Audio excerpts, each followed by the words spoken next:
दाहोद गुजरात आंगनवाड़ी कर्मचारी संगठन की ओर से आंगनवाड़ी कार्यकर्ताओं के काफी लंबे समय से लंबित पड़े मुद्दों के समाधान के उद्देश्य से दाहोद कलेक्टर कार्यालय में सरकार के समक्ष विरोध प्रदर्शन करने के लिए 8 जून के दिन सभी आंगनवाड़ी कार्यकर्ताओं ने एकत्रित होकर सामूहिक धरना प्रदर्शन किया।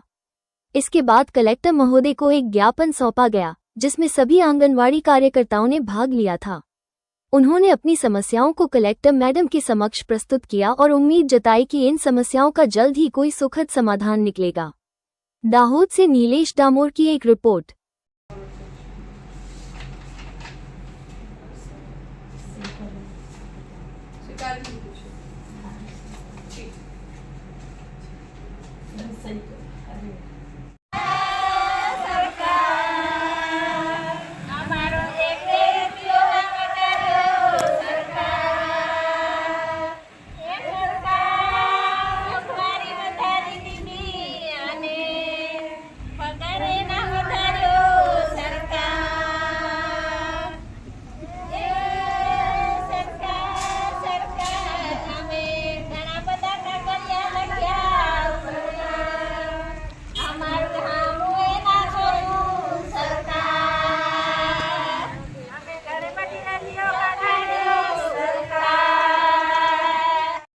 પછી સરકારે અમારા પગારમાં એક પણ વધારો કર્યો નહીં અને અત્યાર સુધી અમને 8 મહિનાના બિલો બાકી છે ગરમ નાસ્તાના, એ પણ નહીં આપ્યા. એટલે THR 2 માસથી આવ્યું નહીં.